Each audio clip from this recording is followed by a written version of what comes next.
Welcome to In the Trenches with Dave Lapham, brought to you by First Star Logistics. And this is Dan Pitcher, part two. Of course, Dan Pitcher, the quarterback coach for the Cincinnati Bengals, day-to-day, hour-to-hour, minute-to-minute contact with Joe Burrow.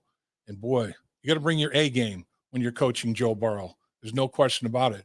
Joe Burrow raises the boat every way it can possibly be raised with his teammates and with the coaches. You have an obligation to be at your best when you're coaching Joe Burrow. Dan Pitcher talks about that and a whole bunch more. Hope you enjoy in part two.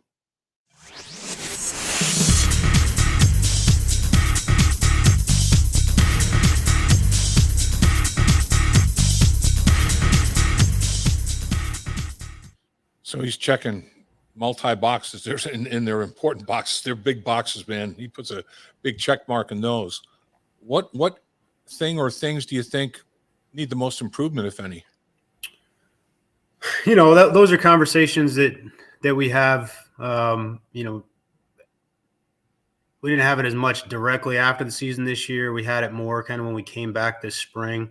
I'm not gonna divulge all the things that we talk about in that room. Sure. But he knows there's areas where there's opportunity to make sure that maybe we're not there. He's going to get hit, right? I mean, he plays a quarterback position. Right. It's impossible to not get hit there. Right. But maybe there's one or two opportunities a game that are within his control. But then again, that's always weighed with that ability to extend the play and which is so critical to our success. So that's again, I keep going back to the word trust, right? You trust that player to make the decision because he's the one with the ball. And he's the one that's got to say, hey, this is a chance where I can extend this play and make an explosive play that may win us the football game versus this is a time where I got to cut my losses. And so those are discussions that you just have with him as a coach, and you trust him. And, he has all of our trust as the coaching staff. His physical and mental toughness are second to none. I mean, I'm not talking about strictly and specifically just the quarterback position. I'm talking about as a football player. This dude is physically and mentally as tough as anybody I've been around, had the pleasure to either play with or watch play. This guy is off the charts in those areas, isn't he? Yeah. Yeah. I mean, I don't have much to add than what you just said. You got to be, you have to be tough at that position because first and foremost, you need to earn the respect of your teammates. Right. And, if it's a guy that's unwilling to stand in there and a guy who's going to be affected by contact, it's guys, your teammates lose confidence in you, your coaches lose, and that doesn't last very long. Right. And so, Joe is the antithesis of that. He is a football player. Nothing rattles him mentally and physically. He's as tough as they come. So we love that about him. Yeah, I mean, and then as you've already kind of laid out, Coach, his commitment to preparation is second to none. I mean, it raises the bar there, and I've been around great players that had that mentality and that desire to prepare. It gave them that. It was an earned confidence because man, they put so much time into their preparation protocol and executed it. Joe's in that. In that category. And then other players, it just raised the bar because other players naturally say, man, Joe Burrow, he's doing all that. Am I doing enough? Maybe I should do a little bit more. All that stuff kind of gets contagious a little bit. It gets viral, doesn't it? It does, and that's preparation. That's, again, accumulated reps in the offense going on year 3 now to where he's able, the checks come more natural, the audibles, getting in and out of plays at the line of scrimmage, signaling routes to that stuff just starts to click faster and faster. And then, like you said, the expectation is that whoever's in there is going to be on the same page as the quarterback. Because if you're not, then we really can't trust you. And, your chances are going to dwindle. And so that raises everybody's level of preparation because they know they got to be ready to execute whatever Joe asks them to execute, and that's good for the whole team. And I had the pleasure of watching Peyton Manning play and perform for the Colts. Actually broadcasted some of the games that he played in and got to know Tom Moore the offensive coordinator, and he coached Peyton Manning as a quarterback coach as well. And I remember multiple times when we were having conversations, he goes, it's just a natural byproduct. I mean, it's like I got to bring the best version of myself as a coach every single day. So because, it's an obligation. I know this guy is different. I know this guy is rare. I know this guy is unique. And I want to do everything I possibly can to help him reach, heights and levels that maybe haven't been reached before. He goes, so, that ripple effect is not just teammates. It's kind of back and forth between player and coach, at that level as well. Do you kind of have that same mentality, that same mindset? Yeah. I mean, I challenge myself every day, right? I have to provide value to Joe. That's my job. Yep. Not only Joe, but to Brandon and Jake and the other guys I'm responsible for. But, so there's a constant assessment process of, what are we doing as a quarterback unit? What am I giving them? Where are the areas that I need to direct my efforts to squeeze a little bit more out today? And, so yeah, absolutely. That's my responsibility. And it's not just, rolling the balls out and playing catch and, same thing day in, day out. To me, that's where I'm looking at, what can I do better? What can we do different? Maybe there's things that we always carry with us and we do them every day or we do them every week. But there's always, I think, areas of improvement and things to add to push us forward. And as an offensive staff, I'm sure you've gone through and continue to go through, an evaluation of formations that worked well, combined with play call and all that goes along with that. Tweak this, make this a foundational piece. Maybe can move away from that and add this and all that goes on. How long a process is that? And is it done right up until training camp? I mean, is it how often do you guys as a staff kind of brainstorm like that? And once the season starts, is there still a lot of that goes on, or is it pretty much, we got what we need and we're going to kind of piece it together here on a week by week basis? I would say that process never stops. I think certainly you establish a foundation of what you expect your team to be throughout training camp, and you go into the season with that mentality and you draw off of those things throughout the year. So there's probably more of that maybe that goes on in training camp and what we just went through this period of OTAs. But then when you get to a week-to-week basis, that's part of the benefit of having an experienced group in the third year of an offense, really fourth year for some of these guys, is that you have the flexibility to change and to grab something that maybe you did 6 weeks ago or you did in training camp and tweak it a little bit. And those discussions are always happening, when it comes to the game plan that Zach and Brian put together. And then as all of our position coaches have our individual areas where we contribute, we have those conversations with Brian and Zach. And I think we have a great line of communication with all of our coaches. I can't speak to the defense other than I know they're doing a hell of a job over there too. So I'm sure they got a good thing going, but I think on offense, we do a good job talking through all that stuff and making the necessary adjustments as the year goes. The NFL, today's NFL is positionless as such. And those players that are positionless have great value. I mean, the versatility that they bring and everything. And that's all your skill players. You can do so much with them because they are all physically got a lot of versatility and positionless as such. But then comes the mental part of it as well, that you have to be able to identify and be on the same page, personnel and coaching staff, in terms of, can a guy handle it mentally? All that positionless aspect of it and the versatility. Because I remember Paul Brown said to a player who shall remain nameless, he said, and Paul was ahead of his time. Paul was doing a lot of creative things back in the day.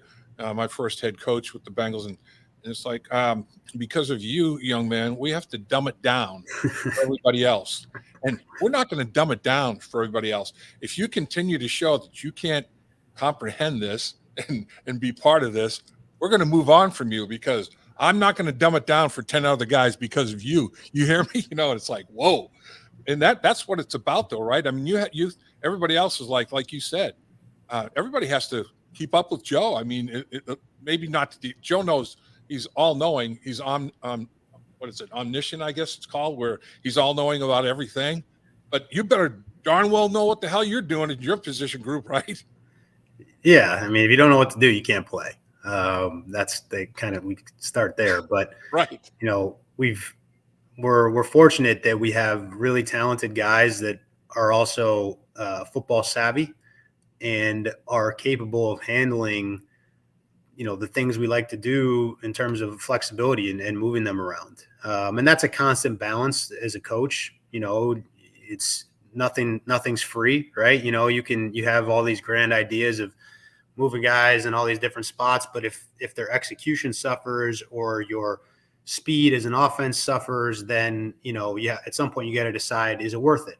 right. But fortunately for us, we don't have a lot of those issues because of the players that you talk about the personnel side, that as the scouts go out and get to know these guys, and that's a huge part of it, is figuring out who are the guys that can handle the mental load. And when you happen to get guys that are elite physical talents that can handle the stuff mentally, that opens a ton of doors for you as an offense. And we have those guys, which is a great luxury, because that's not always the case. I'm sure you've been around guys that were unbelievably talented physically, who did not have great football IQ, right? But you figure out how to use those guys, right? Because they are so valuable, right. And then there's guys that are barely meeting that threshold physically, but they know every single position on the field. And so those guys stick around because of that value, that they can be plugged in where needed. But, so there's that balance. But when you have guys super talented who are smart enough to move around, then you got, a recipe for, potential success. And I think we have that. No question about it. The good Lord doesn't make a whole lot of those guys. When you find them, man, you gotta cover them. There's no doubt. The one guy that is now a New York Jet that made huge contributions for the Bengals last year, CJ Uzomah, from the tight end position, almost 50 catches, almost 500 yards, 5 touchdowns, and he's that guy. Physically, mentally capable with physical talents. Hayden Hurst, from what you've seen, I know it's a very small sample size, but in the draft, only one offensive player was drafted, and that was an offensive lineman. Well, I think he's got some potential. I think Volston's a good selection. But in terms of the skill people, Hayden Hurst is probably the one addition with the CJ Uzomah deciding to move on. What's your knee-jerk reaction to what you've seen from Hayden Hurst? Do you think he'll really help? Really excited about Hayden. A guy that I remember coming out of college, being really talented. Not I wasn't responsible for scouting that position, but just watching college football and seeing him on tape, feeling like this guy's got an NFL skill set. And you look at the first couple stops he's had in his NFL career, and it's been a little bit of bad luck. I mean, he's gone to a couple places where the guy in Baltimore developed into an elite player. And Hayden battled through a couple injuries, and then he goes to Atlanta and he has a solid year. And then, they draft, the physically talented guy out of Florida, last year. So, I mean, if you just kind of look at those situations, he's kind of hit a couple of rough spots there. But I mean, man, you wouldn't know it from the guy's attitude and how hard he works, and just the ability that he's shown so far this spring. Really excited with what he brings to the table. I think he fits exactly what Zach wants in a Bengal. I think that's why he's here first and foremost. And then, physically he can do a lot of stuff for us. So really excited about Hayden. Yeah, you're right. I mean, he's in Baltimore. Mark Andrews, develops in Atlanta. Pitts develops. I mean, it's like these are two of the best tight ends in the game. One from each conference, for crying out loud. This guy was the 27th pick, I think it was, in the first round pick coming out of South Carolina. I mean, obviously size, speed ratio, all those things. And he seems to be, when you talk to him, he's excited. I mean, he's thrilled to have an opportunity to show what he can do with a guy throwing him the football like Joe Burrow. But and when you look at his quarterbacks that he's played with, Joe Flacco, Lamar Jackson, Matt Ryan, Joe Burrow. What? I mean, that's a pretty good run. You got an MVP of a Super Bowl. Lamar Jackson was MVP of a regular season. Matt Ryan has had a storied career. He was probably MVP at some point, I'm sure, during his career. And I think Joe Burrow is destined to be the same. That's a pretty darn good run there at quarterbacks. There's no doubt. So I think honestly, I really would not shock me if he has a breakout year. I think he's got that kind of talent and potential. We'll see. Yep, we'll see. Excited about him. Yeah. So, Coach, obviously, the common phrase now is run it back. I mean, it's like, got to do it again. All I can say is in franchise, you guys have an opportunity to set another record, that being a playoff team winning a playoff game the following season. Super Bowl 16 team that I was on, we lost the following year in the wild card round to the New York Jets. Super Bowl team, Super Bowl 23, didn't make the playoffs, went 8-8, and just missed getting the playoffs by a half a game. If they had won the last game of the season, would have gotten in. So it's obviously not easy, but to make the playoffs and win a playoff game after going to Super Bowl 56, that would be outstanding. Not easy though, right? I mean, the AFC, literally 14 of the 16 teams you could categorize as playoff possibilities. It is crazy how stacked the conference is, isn't it? Yeah, I mean, it's the NFL. I try not to get too caught up in all that talk. I mean, obviously, there's a lot of good teams, and any team can beat you on Sunday. It doesn't matter if they're 0-10 going into the game. It's the NFL. Right. It's a bunch of guys getting paid the same as your guys are getting paid for the most part, who are competitive and have pride in what they do. So, we just take it week by week in terms of who we're playing. We handle it, one opponent at a time. And yeah, it's never going to be easy. But I think we have a lot of confidence right now with the group that we have. We will, we'll build on what we accomplished last year, while at the same time knowing what we accomplished last year guarantees us exactly nothing this year. But it also has established a foundation for success moving forward. So you take the good, which is what we did this spring. Zach's been really consistent about that message of building on what we accomplished last year, but proving it all over again, because there's got to be a lot of teams that are trying to gun for us. So excited about it. It's gonna be fun. Well, it'll be a lot of fun and get you out of here on this one, Coach. I mean, this football team, we talked about the youth of the four guys that put together the crazy numbers: 4,000 yards passing, 2,000-yard receivers, 1,000-yard rusher. The entire football team. I mean, you look at the roster, it's like the infancy stages of their career or in the prime of their career. I mean, Collins is an 8-year guy, and he's a graybeard, man. He's an old buck. He's only going into his 8th year. I mean, everybody, a bunch of guys in their 3rd year, a bunch of guys in their 5th year. That is just primo. So the excitement of the fact that they're young, but they've shown that they can get there. They know what it takes to get there. They've tasted it. It's pretty darn exciting. It is. We know what the standard is now, and we have guys that are primed to, perform at their, peak levels. And that's what we need to do. That's what the expectation is. And nobody has higher expectations for the Bengals than the players and the coaches that are in the building and showing up every day. And so, we like the spot we're in, and now we just got to go get the job done. Coach, can't thank you enough for your time. Enjoy the family. Enjoy a little bit of a break. But I do know one thing. As much as you respect Joe Burrow, he respects the heck out of you, the exact same, Coach. That's a good dynamic. You guys are both young in your profession. They're going to be a lot of years together. It's going to be a lot of fun. It's going to see how this whole thing develops. It's going to be big time, Coach. I'm excited about it.